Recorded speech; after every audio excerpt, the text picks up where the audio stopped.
Hello, and welcome back to the Growing Up Conscious Show. I have another special guest today. I'm your host, Kathleen Connor, and I created this podcast for people ages 2 to 102 that are interested in engaging in creating a conscious, awake, aware, joyful living. After raising 2 sons and teaching for over 25 years, training in energetic bodywork, and then facilitating classes for Access Consciousness, one of my targets for the show is for youth and parents and teachers to have tools to support youth to consciously create the life they desire.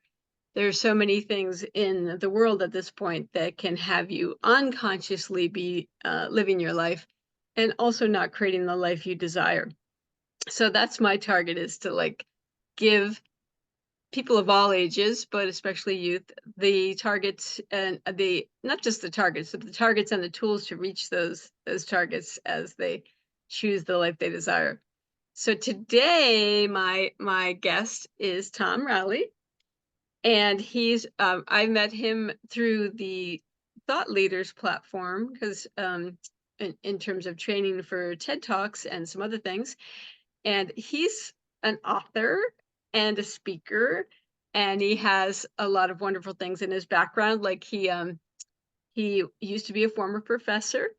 He also a CPA and a pilot, which sounds interesting as well. And with all of that in his background, he's created some books, and we'll talk about that a little bit today. But before we talk about your books, Tom, I'm wondering, what is it that kind of gave you the desire to be able to contribute the tools that you wrote about? What brought that desire up for you? Well, first, thank you for inviting me.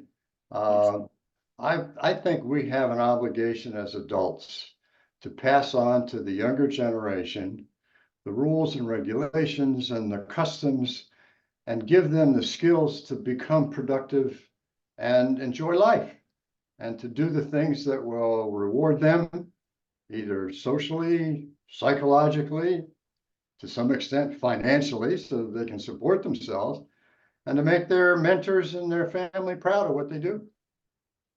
Yeah, that makes sense.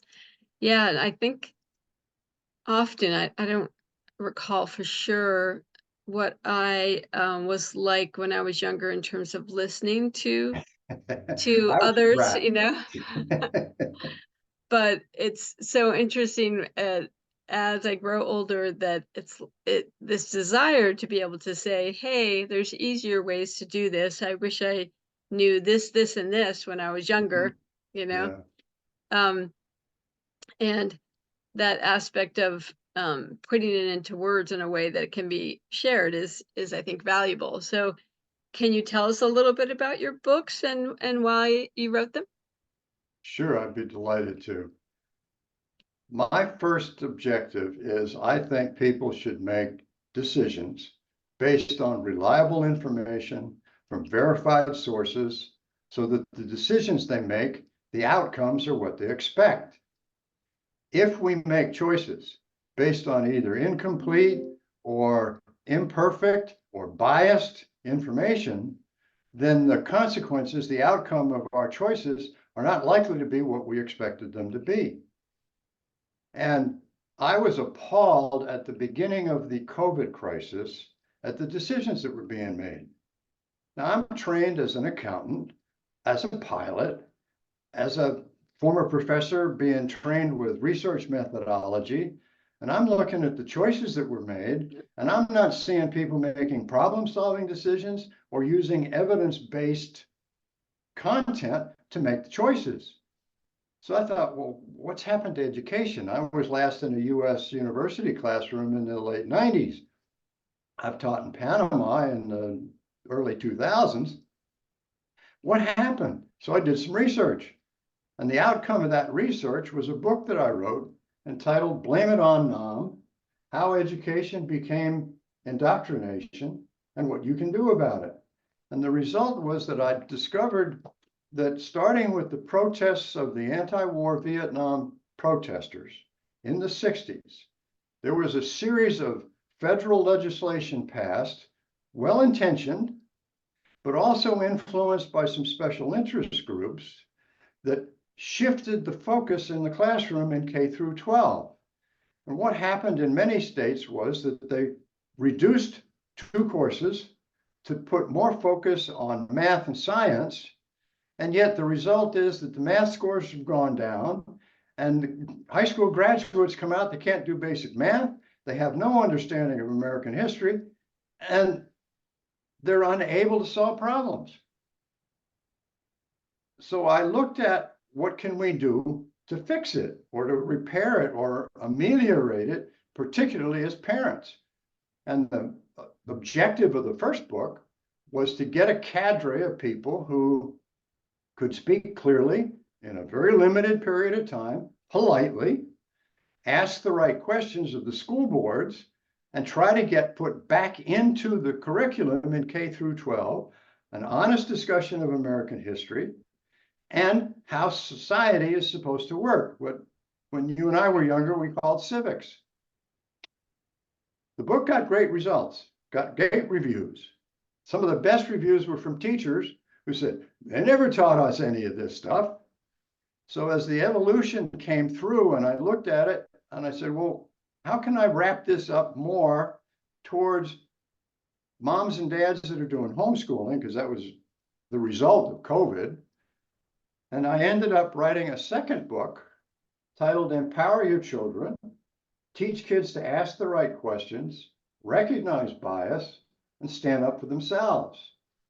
And the outcome of that was mostly focused on the caregivers, teachers, homeschool moms and dads, and it spells out what they need to do to try and teach their young people how to ask the right questions to discover who's responsible for the material that we're studying, who wrote it, when did they write it, why did they write it, where and when was it published, and what's the responsibility or the reliability, rather, of the authors for being responsible and truthful.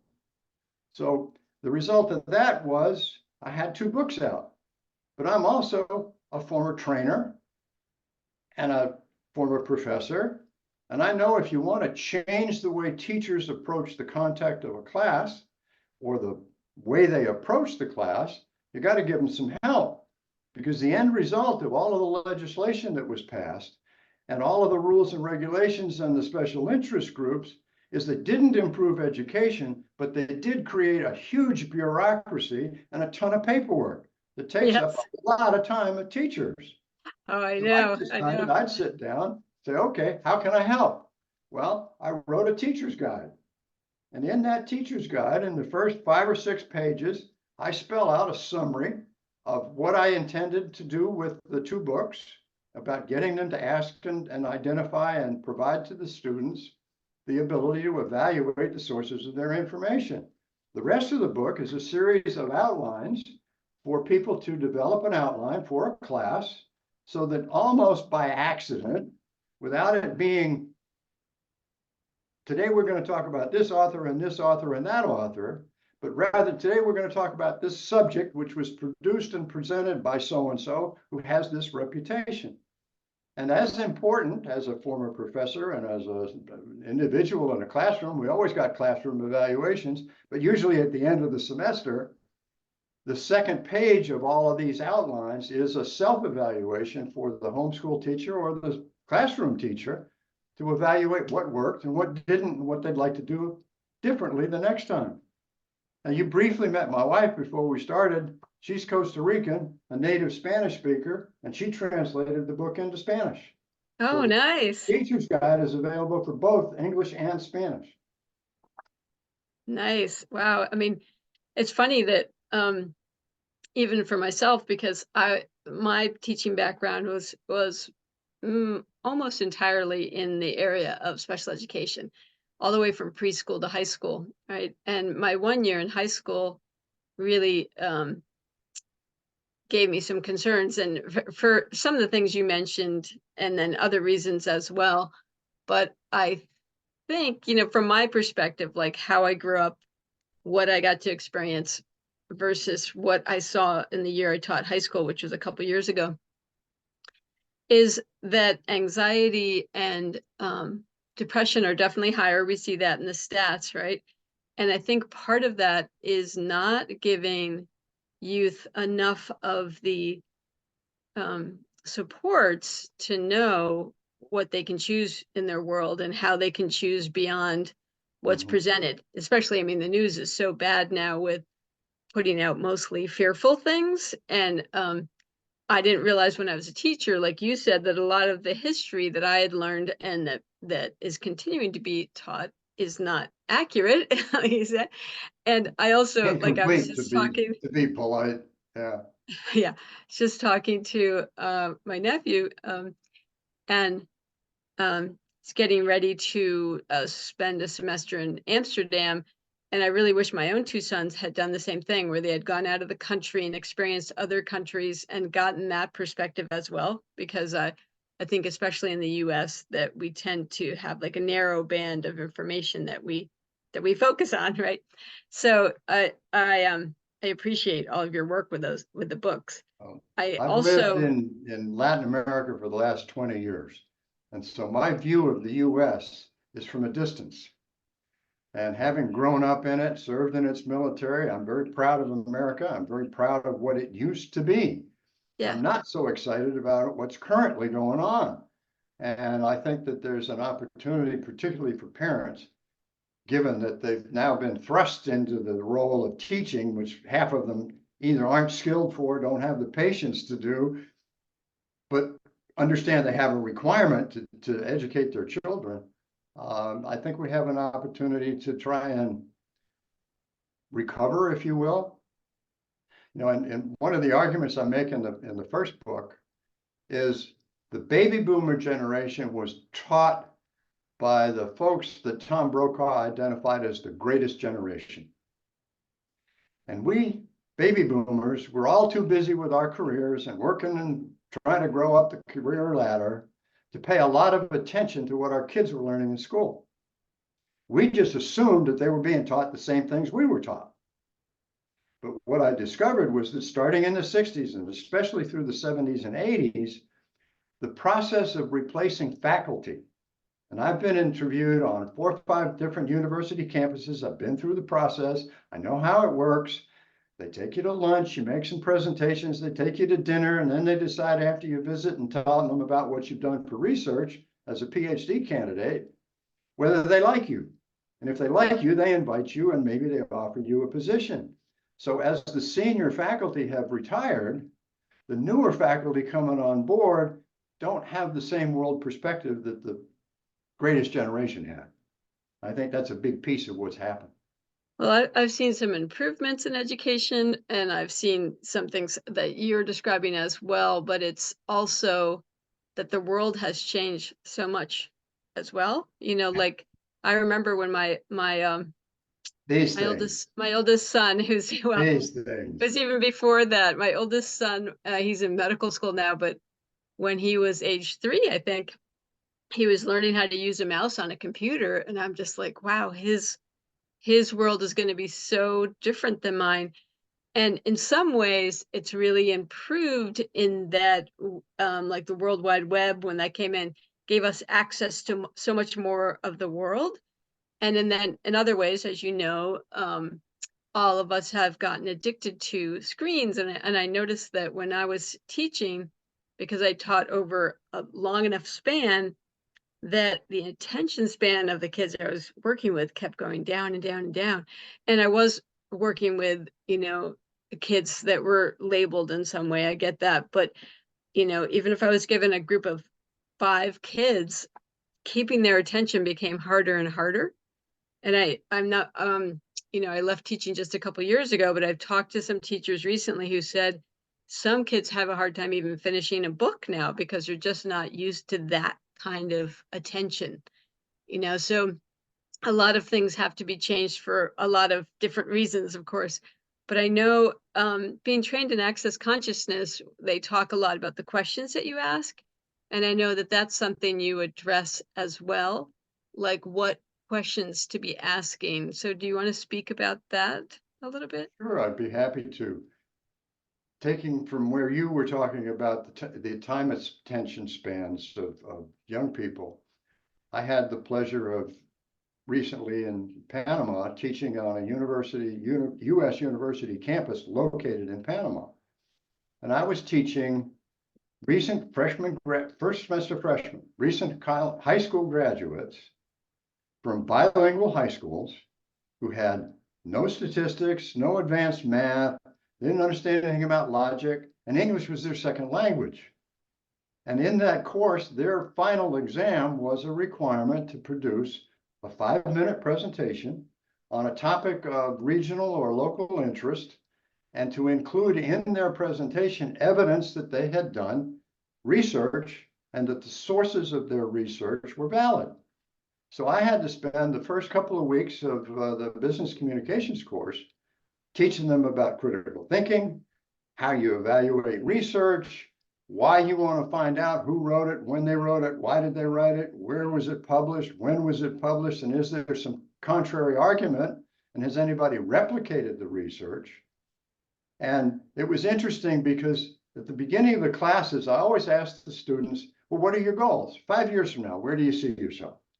And I had them actually write down a paragraph or send me an email with a sentence or two about what they expected to do.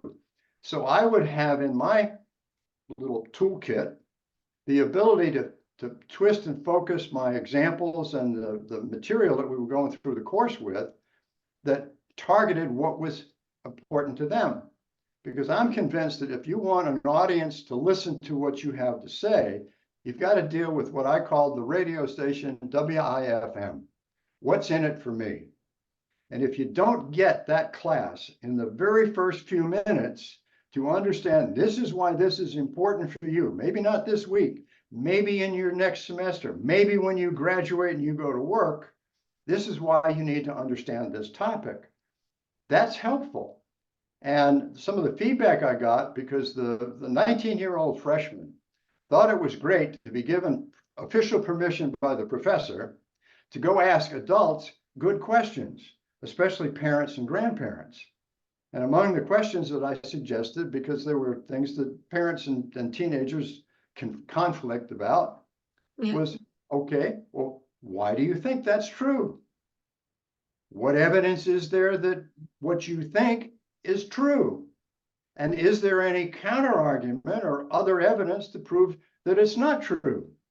Now, sometimes the argument and the discussion was whether or not you were going to give the kid the keys to the car, but it also relates to the basic questions about asking the right questions. And the feedback I got from my students, even years after they graduated, was that was some of the best information they got in school. Oh, that's great. Now it's interesting because I remember way back when I was getting my master's degree that there was one class that was all about that kind of thing, like not answering the questions, but if you have a question as a teacher, where do you go to find those answers? Like that's the only class I ever had where instead of trying to just spew out information, you had to actually like look at, okay, I see my son right now, like had to memorize so many different things to get his A's in medical school, right? But I know for myself, when I was in college, I would, like really spend a lot of time to memorize the facts and then spit it down on the test. And then 2 weeks later, I might not recall any of that, right?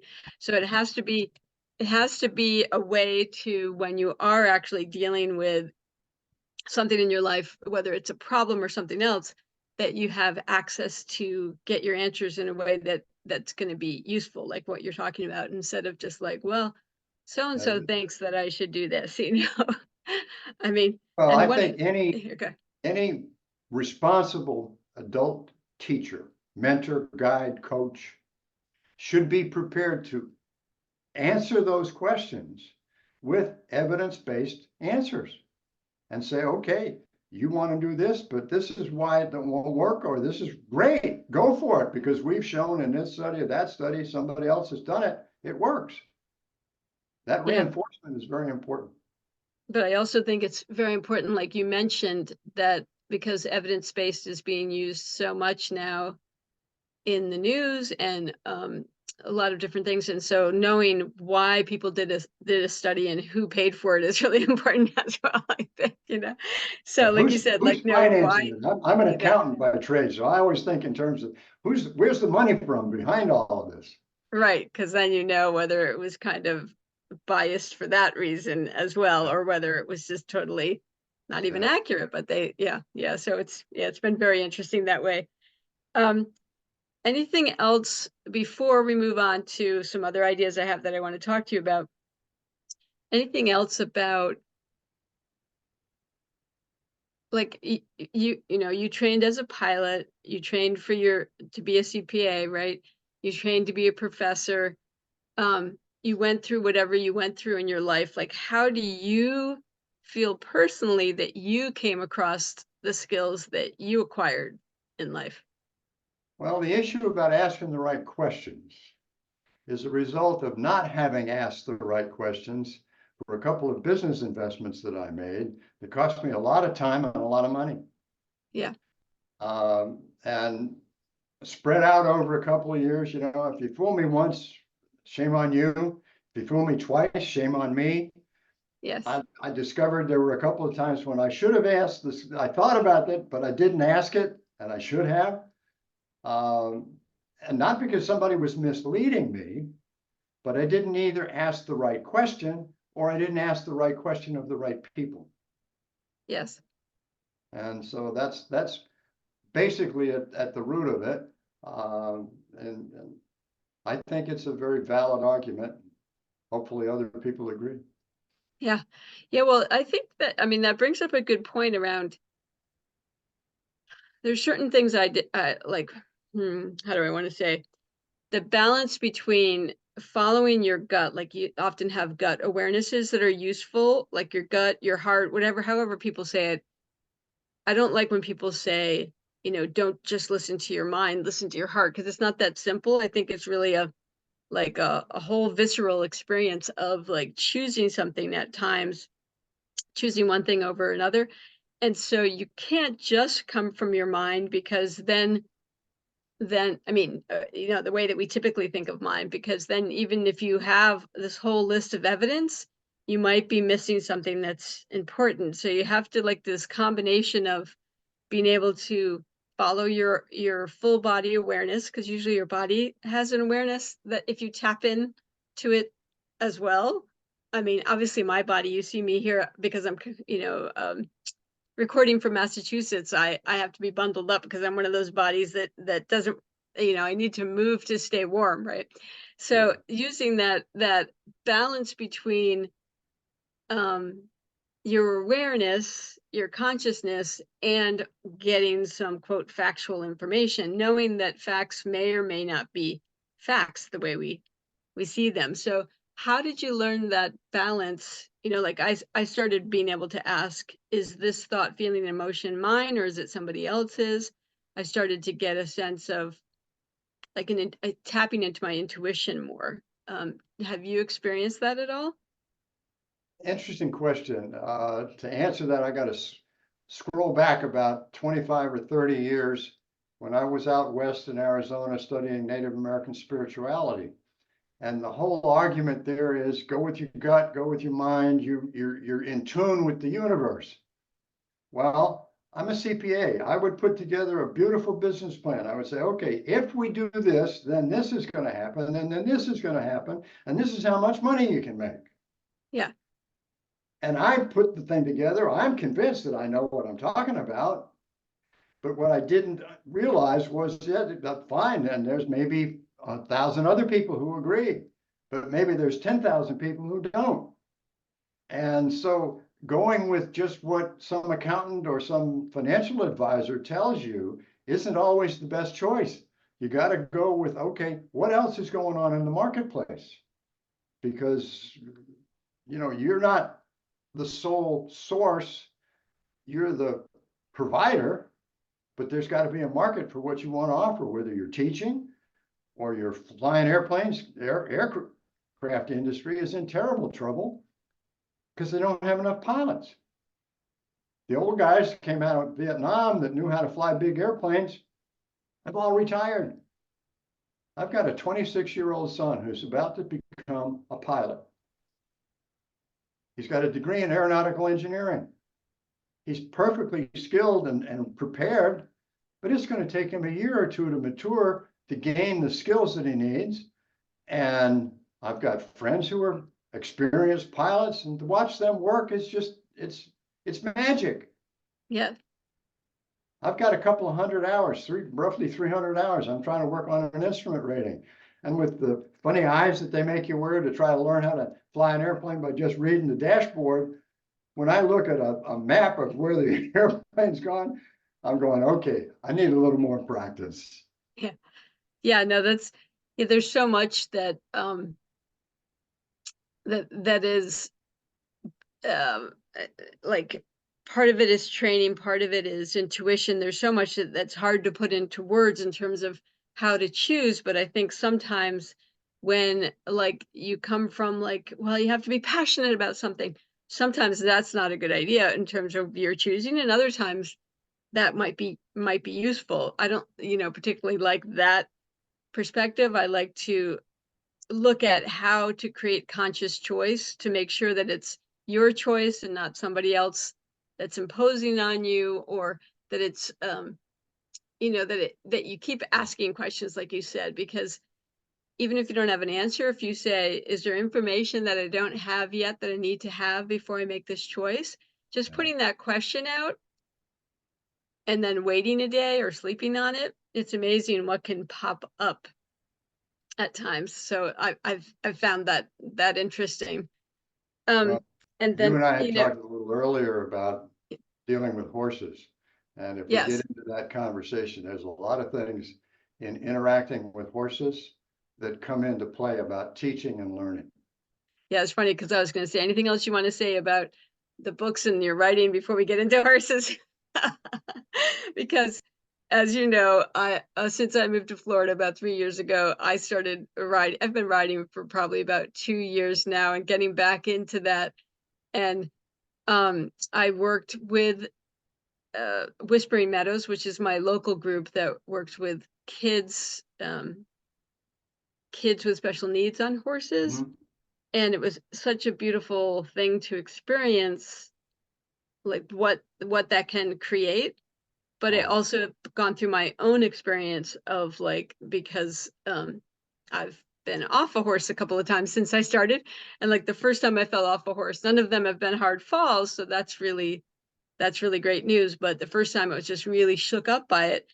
And the most recent time, my horse got spooked and did a quick turn, and I went off the side. I kind of rolled over, got up, and jumped, and almost was able to catch the horse before he ran away, you know? yeah. So it's like that what you're describing with your son becoming a pilot, like, you spend enough time doing something that you get comfortable with it, and you get comfortable It with how becomes to second interact with nature, the horse. Say again? particularly with horses, because horses are so sensitive to just even the slightest change in the pressure of the reins on their bridle. Yes. And if we get into it in more depth, I'll be happy to share some of the things that I've learned recently too. Yeah, well, we will, because Access Consciousness has a class called Conscious Horse, Conscious Rider, and the owners of Access Consciousness have a ranch in Texas, and now they also have this resort in Costa Rica, both of them which have horses. But what I've noticed through learning a little bit with their work and also experiencing horses again is that the horse gives you feedback, like, if you're timid and you get on a horse, or you're scared, like, I took a bunch of my friends on a trail ride recently, and one woman hadn't been on for a long time, and when she was done, she's like, I don't think that horse liked me. And I'm like, no, it's not that. It's not that, it's more that you were scared and you were timid, and that's all to be expected because you haven't been on a horse for so long. But it's not like the horse doesn't like you, he's just confused. And he also has his own personality, because I knew the horse she was riding. It's the one that I take lessons on. And Yeah. there's certain things that he does, but it's not personal, right?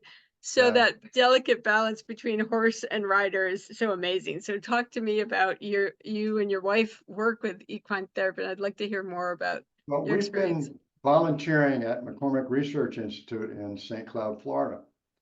And there's two programs they have. One is for treatment of PTSD veterans and dealing with the terrible traumas that they've experienced. And they've got a 10-year history documented of the impact of equine therapy on getting serious trauma victims back productive, communicative, and non-suicidal, because serious trauma can often lead to that because it goes undiagnosed. What Giselle and I have had a chance to work with is mostly the special needs kids. And there's so many pieces and parts, but to see some of these kids, some of them are autistic, some of them have physical disabilities, some of them can barely walk, but you pick them up and you put them and get them seated in the saddle on the top of a horse. And the idea for them to, as little as they are, have control of this huge animal, they just light up. I mean, the smile on their faces, they talk to me, they talk to the horse, they're around, they do balancing exercises, and all of that impacts their ability to realize that, wait a minute, I may have some challenges, but I can make a horse go where I want it to go. I can do a whole lot of other things when I'm on my feet in the ground too. So it builds them their ability to communicate, builds them their ability to interact with other people, and it builds their confidence. It's amazing to watch. Yes. And what you said about how sensitive the horse is. I know when I started my lessons, I was with a teacher who in an arena, and she'd be like, okay, if the horse isn't trotting, you just have to like push harder and kick harder. And I'm like, oh, I do not want to learn this way. Right. So I was really fortunate that I switched over to a woman who has access to acres and acres of land because the state park land is right close to where we ride. So we'd Mhm. go out on the trail and she had horses that were already trained. So she would be riding ahead of me and she'd say, okay, we're going to trot and then we're going to canter. And the horses were already trained to kind of do what the horse ahead was. And so it's so much easier way to get back into learning how to trot and canter Oh, because yeah. my horse, even though I had to, there's times when he's like, no, I'm not going to do that. And so I had to learn that like, no, sorry, I'm in charge here. We are trotting right now instead of walking, or we are going this way instead of back to the barn. But that aspect of being out in nature on a horse and seeing how sensitive the horse is to your state of mind has been transformative for me. So, and also I've worked with special needs and kids and horses, and to see somebody who can't walk get on a horse and go around the arena is amazing. I agree. Well, there's also some very interesting attributes about how we train the horse and how we interact with the horse that has a really, I think, parallel path to how we should be teaching young people. For example, a horse, as you talked about, is sensitive to our emotion. If you approach a horse calm, relaxed, with a neutral intention, the horse is going to be calm and relaxed and cooperative. But if you're tense or you're angry or you're uptight, that horse is going to be tense. And the movements that you're going to get between you and the horse are not going to be as smooth as you want.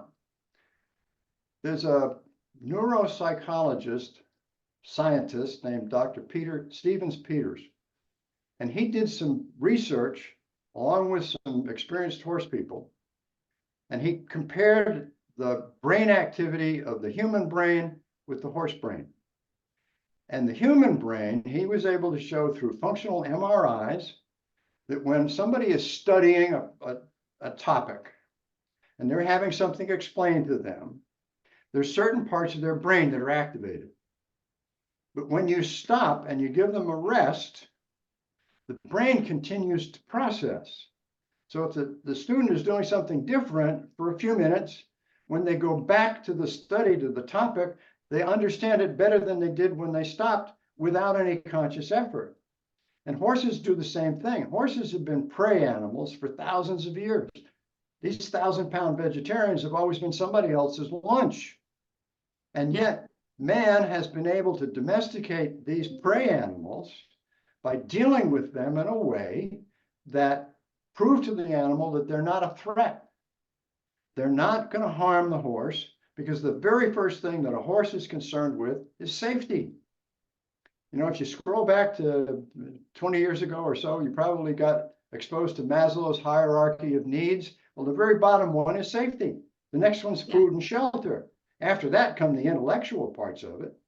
Well, a horse has survived and thrived for thousands of years because they're situationally aware. Their eyesight and their hearing is so much superior to what we can do as people. They can see something moving or hear something way out of our range of sight or hearing and respond to it. Yes. And the parallel that I see is that we have an obligation to teach our young people to be situationally aware. We've got to Yes. get them to take these things and put them down once in a while and pay attention to what's going on around them. Yes. I agree. It's actually something I'm doing myself more. Like at the beginning of the whole lockdown thing, I was still teaching full time, and I was doing 2 side jobs. So I was doing 3 jobs, and I was, putting in too many hours, and my body was really tired. But once I stepped away from that and I had more space, um, somebody suggested what you're saying right now. It's just like, if you don't take time every day to just sit and be, like in my case, be in nature, like my back porch in Florida looks out over the river, or when I walk on the ocean, if you don't take some time every day just to be like quiet time and be hopefully in nature, but even if you can't be in nature, just take some time to just be still. That actually is a way to build your observational skills and to build your awareness, and I never really thought about it before, because I tend to be like go, go, go, do, do, do person, and Yeah. I until I started practicing, and it makes sense with, with people who meditate, which I spend some time doing too, but this is different than meditating. This is just actually doing the kind of doing nothing, but taking the time to just be still. And your brain might be like, blah, blah, blah, blah, blah, blah, blah, blah, blah, but you're just still being still. That has built my observational skills and my awareness in certain ways that I never really thought about before, if that makes sense. And as a teacher, you've done some, I do some. I've been in the classroom since I was 17 or 18 years old, teaching pilots and crew members how to bail out of an airplane and survive once they landed on the ground. I didn't have a problem trying to get them to pay attention. They knew what the value of what I was going to explain to them was Yeah. to them. Teaching more mundane things like management accounting or business communications or English as a second language, you still had to get the student to understand why it was important to them. And then as a teacher, you've got to be observant of the students. You've got to pay attention to how are they responding? What's their body language? Where are their eyes? Where, teaching accounting, you get at a stage, their eyes just glaze over and they're going, Yeah. this is impossible. But without being aware of it, I used to joke in my classes that you could turn your back. A lot of teachers teach to the blackboard. They've got a slide up and they're talking about it. And I tell the students, I said, you could tiptoe out of the room. The teacher wouldn't even know you were gone. So we've got to develop that ability to read the body language of our students, the people that we're trying to communicate with. Are we communicating? Or have they put up a barrier? Have they just tuned us out? Yeah. Yeah, for sure. Because I think, especially since curriculum has been more controlled, I think the trickiest teaching job I ever had is when I came back east to help take care of my mom. So I took a job in Virginia. And in the Virginia schools, if you were working in a school, which I was at that point, that the kids weren't passing all the tests, they had you spend hours and hours writing these like perfect lesson plans with these high expectations, which is all has good intent, right? But it Yeah. really didn't address the kids that were in front of me, you know? Like if I could have just put aside the plan some days and be like, let's address what's actually going on with the kids in front of me. In fact, one afternoon, it was like after lunch, after a whole hour of math, you're supposed to teach one more section of reading. And I was supposed to be teaching context clues that day, right? And they had like a worksheet for it. And I'm like, these kids are worksheeted, to death. They don't need another worksheet. So instead, some of the kids in the class, it was fifth graders, were reading Diary of a Wimpy Kid, which is like an engaging story for them. So I used that book to teach context clues. And I was like halfway through the lesson. And I remember a reading teacher walking in and saying, "You can't use a comic book to teach this lesson." And she was like totally disrupted the lesson because her point of view was, this is how we wrote the plan. Where the kids were like really engaged with it because I was teaching it in a fun way that relates to them. And it was so important. Like the timing during the day is so important too. It's like you're in the last half hour of the day. The kids are wiped out. You got to have something as engaging as possible. But she just kind of stepped in and said, "You can't do this." And I'm just like, I give, because anytime where you try to control everything through perfect lesson plans, you're just not really you're just not really keeping It the won't work. population in front of you. Yeah. Yeah. I've developed a management training course when I was out at the University of Utah working on I've got a master's in human resource management and a PhD from Utah. And the human resource required me to do an internship. The internship I did was with the human resources department, and they knew I had taught and was a little older than most of the other students. So they asked me to put together a training program for the operating side of the university, the maintenance people, the security people, the groundskeepers, the police. And so I had real experience in developing a whole scheme for a 6-week course, 2 hours or so once a week. And what I found was you got to get it relevant. So the first question in the class is, okay, today we're going to talk about this. Who's had an experience with this? And Yes. get the students actively involved in the topic. For sure. For And sure. when I was teaching university communications class, a lot of times I'd say, okay, there's a news story on the TV this morning about X. Yeah. What do you think about it? What do you know about it? And get them, because the final exam project that I mentioned was they are supposed to produce an intelligent research report on a topic of local or regional interest.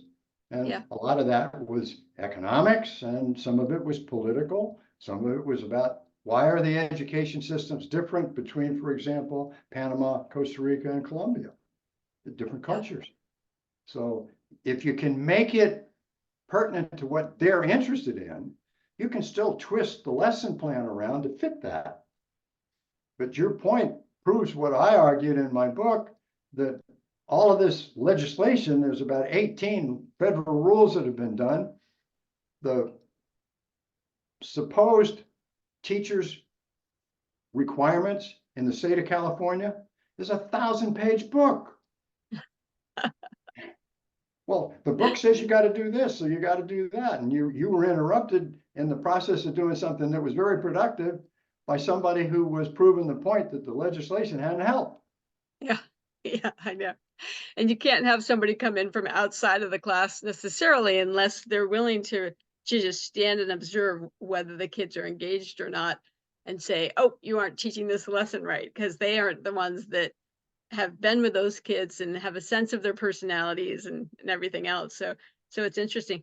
Because you've lived in other countries, is there some things that you've learned in other countries that you feel like would be more effective in the US in terms of education or anything?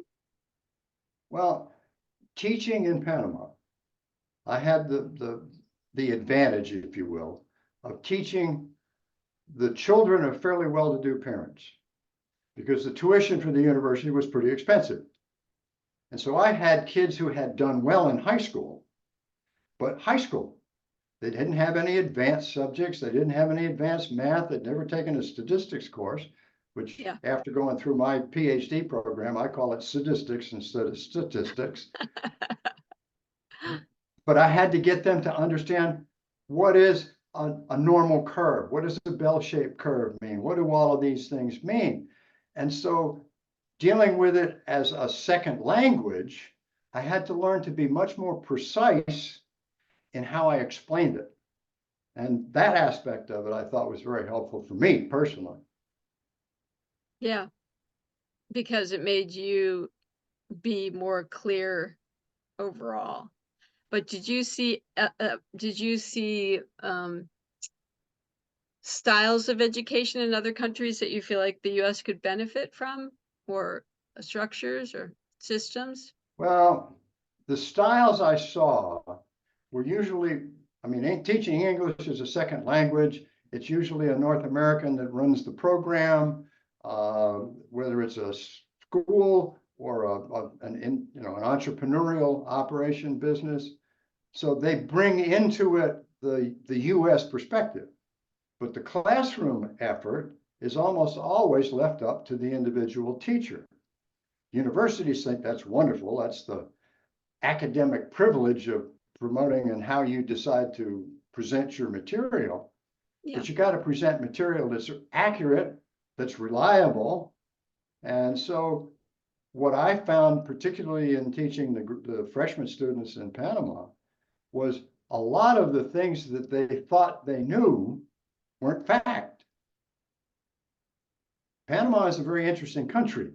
I don't want to get off into the weeds politically, but my Panama friends aren't real happy when I remind them that they were an American colony for 100 years and that the Americans built the canal that they now use to drive their economy. And so they learned how to build roads from the Army Corps of Engineers. Their road system is far better than any other country in Central America. You can see the difference when you drive across the frontier between Panama and Costa Rica. Roads are completely different. Yeah. So some of what they learned from the US influence was beneficial. Certainly building the canal has been very economically beneficial, and they've shown that they can run the canal just as effectively as they did when the Americans were in charge. But other pieces, for example, one of the colleagues at the university, big fella, we went around the first day of our faculty meeting, stood up, introduced ourselves, said, I'm so-and-so, and I teach this. This guy stood up and says, I teach history, and the first time I came to Panama, they tried to kill me. And I looked at him and I went, after they went the rounds, I said, that was a very interesting introduction. What are you talking about? He said, I was in the 82nd Airborne, and I was part of the Bush invasion. And Panamanians have two words they use to describe that. It's either an invasion or a liberation, depending on their political point of view, because it got rid of the dictator Noriega. And the country's had a democratic elected set of officials for the last 20 odd years. Nice peaceful place to be, as you mentioned earlier, some of your friends and thinking about visiting outside. Panama's a terrific place. US dollar based, so you don't have to guess what things cost. You can just decide, is it worth it or not? Yeah. You just have to have colonies to go over the border. Yeah, you go to Costa So, Rica, you need a calculator when you go to the grocery store. okay, before I get to like how people can contact you, if you could think of, I don't know if you've kind of covered it already, but if you were gonna had a chance to speak to youth right now, and you can pick what age you want that to be, but like a large group of youth, and to get out, hey, I really wish that I knew this, like I've learned things as an adult, and I really wish I knew that when I was younger. Like, what are some things that you would say right now that you feel like would be really helpful to people growing up in today's culture, which is very different than when I grew up, let's say, that could be like one tool that they can take today if they don't remember all of the rest? Well, you're talking to a guy who has 2 master's degrees and a Ph.D., but I'm a high school dropout. I quit high school. So the audience that I would think would have the most impact is 2 levels, both sophomores in high school, sophomores in college, because they have this awful reputation. They've been through a year. They think they know everything. They don't. And somebody who has been there and done that and didn't ask the right questions and then discovered, well, you know, I thought I could do this, but this isn't working out very well, has the ability to be empathetic and has, you know, been in their shoes, so to speak. I think that's sort of the target audience. But the audience that I, as an elder, if you will, is the parents and the coaches and the mentors of that group. The team management, the guys that are, and the gals that are running the basketball team or the volleyball team or the soccer team have an opportunity, if they are giving their kids evidence of asking the right questions, paying attention to their feedback, approaching them with an awareness, because as you and I talked earlier, if you are approaching a horse, horses learn best in short spurts with immediate feedback, and then give them a rest.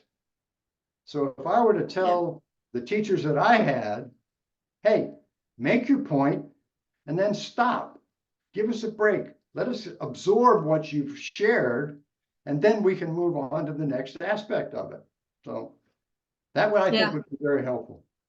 Yeah, that is useful because because I still tutor some students. I notice that there's like so much that they have to pack in, like starting much younger, because some of my students are middle-aged. I'm not middle-aged, middle school, and they have so much different homework to do that it's hard to be thoughtful about each one. You know, like I'm often like helping a student like quickly get an assignment done so they can get it in on time, instead of like really taking the time to do it in a way, like an effective way or a useful way. So I do think that we've kind of gotten more into like, if we give kids more work to do, they're going to learn more, instead of like present something, give them their downtime, you know. I think online courses have proven that you can cover the same material in a series of short segments than you could cover in a longer segment, the same amount of time, but sliced and diced into smaller digestible pieces. The students have better recall, better memory, they learn it better. And rolling back to what I interacted with the 19-year-olds in Panama was, well, why do I have to learn that? I can look it up on the phone. All I got to do is push two buttons. I've got the Right. answer. Yeah. Yeah, but do you know what you found is true? Because there's no Right. edit. You know, you got to go 2 or 3 sources to see whether or not what you first discovered is somebody's opinion. I mean, Facebook is a wonderful place for interaction, but it's mostly people's opinion. Yeah. There's nothing wrong with that. And But as your opinion we've and my seen, opinion may be diametrically opposed, but we're both entitled to it. well, That's and the other thing I've seen over these last couple of years is not just opinion, but I've seen that there's a lot of censorship of opinion too. I tend to be well, like yeah. holistic in terms of my health views, and I've seen a lot of that be censored. So it's not like not all opinions even get out there equally, right? But I'm also thinking of when I was in college, it was my biology class that the professor said it's going to be an open book um, test, and I'm going to give you the questions, um, you know, and it was like one of the most useful tests I ever took, because the questions were really complex, but it made me go back and look over everything that we had covered, but not trying to memorize a bunch of facts. Because like I said before, I saw how my brain works. If I knew I had to like memorize a bunch of facts, I could do that for a brief time, spit them out, and then I wouldn't remember them 2 weeks later, right? But instead, when he gave us these essay questions where we needed to go back and really look at the things that we learned and integrate them and present it, I learned so much just from taking the test, because it just naturally worked with my brain. And then I also look at high school, where math by itself I didn't relate to that well. I think I got a message pretty young that that wasn't my strength, right? And so Yeah. by the time I got to high school and I was taking trigonometry, I kind of tuned off, because it's just like, oh, this is boring, right? But then when I got into physics class, when they were actually using the trigonometry, um, And I'm like, oh man, I wish I was paying attention in my trig class because I want to solve this problem, right? But if we just more naturally, and there's this whole math study done over like 20 years where they were tracking kids, and they had the kids that were graded like ABC grades. They had the kids that got grades and feedback, and then they had the kids that didn't get any grades. They just got feedback on their math. Like, so if they missed a problem, the teacher would be like, hey, you missed it, and check this section and see that kind of feedback, right? Mhm. um and they tracked them over time to see who did better in high school, who chose math in college, and then who chose math after college as part of their life. And the kids that only got feedback did the best. And it made me realize that so much we do around grading can actually limit learning. Um, and grading can be really useful too, but it has to be balanced. Like you can't just say, oh, this is a class where you don't have to worry about anything. We're not going to grade it. I don't mean that. I mean, like you still have to complete all of this work, and we're going to give you feedback on it. And this is how we'll decide whether you pass or not, that kind of thing. I saw can be more useful in some ways. Like for instance, my son, when he took art classes in high school, because he wanted to, um, have an elective that was something different. But when he took his drawing class, it was graded based on how good he was instead of like a criterion of you will complete How this, creative. and this. Right. Yeah. Well, no, how well he could actually draw. And he said, well, I can't draw. That's why I took the class. But I have to make sure I don't take any more art classes because it's bringing down my GPA. Instead of like if there was a criterion, like you have to complete all these steps in the assignment and then you still get a good grade. It depending on the subject, it Yeah. depends, it's so complex, but I've seen so much about what's effective and what's not effective in schools, and I hope that we keep looking at that, and looking at how to address each individual student, you know. Well, I'm smiling with the example you used about your son with the art class. I took a drafting class in high school, and the teacher's principal way of grading us was to peel the drawing we did off the board and look and see if we had pressed on the pencil too hard to leave an impression in the paper that was underneath it. Oh, geez. I still draw plans for houses. I've done Habitat for Humanity, helped build houses. And I had a builder that I did some remodeling on my own house. And I could not figure out how to do a set of stairs. And I hired this guy who was a very experienced builder and developer who built the stairs and walked me through it. Yeah. And I asked him about his background. And he said, well, he was an architecture student at Georgia Tech. And in his second semester, after the first two, he took a summer job building houses, working as a carpenter. And he never went back to the university. He says the professors didn't know what the hell they were talking about. These guys knew how to build a house. And he submits plans that are hand drawn to the county board to get stamps of approval to build a house. He uh, knows how to build a house. He builds beautiful houses. yes. So the means of saying, well, you're a D student or you're an A student, I don't think is particularly productive. Yeah, it's interesting. Anyhow, I know we could talk about this for hours, but I want to make sure that we wrap up um, with you sharing with the audience, like how, you showed your books, but what's the best way for people to access your books, like whether it's a website or an email Well, or something we have a else? website. It's pretty simple, tomrowleybooks.com, all one word. There's links on it to the books. There's a link on it to send an email to me. The page is under revision at the moment, but it's still out there and I think it still works. That's probably the easiest way. And the books themselves, if you're just interested in the book, you don't want to communicate with me, you can go to Amazon. They're all available at Amazon. The hard copy of the book is available Barnes and Noble and Walmart's online bookstores. And when I was doing some research for somebody else that asked me a similar question, I just Googled my name and the title of the book, and there's a dozen places that are selling the book. I don't know where they get them, but they're selling them. That's So great. yeah, so it's out there. And the That's great. feedback I've gotten from people who have taken the time to read it is They appreciate the perspective and the refreshing of how did things get to be where they are? And more importantly, what can we do about it? Yeah, yeah, that's for sure. Well, thanks so much for coming on today. And I look forward to getting back, since you're down in Florida and I'm up here in the cold weather, to getting back to the warm weather after the holidays. And You too have a great holiday. I grew up near where you are now. That's where I learned that I prefer to live in the tropics. yeah, yeah, for sure. And thanks for sharing all you know. And I appreciate you coming on. My honor. Bye Thank you for for now. inviting me. Bye-bye.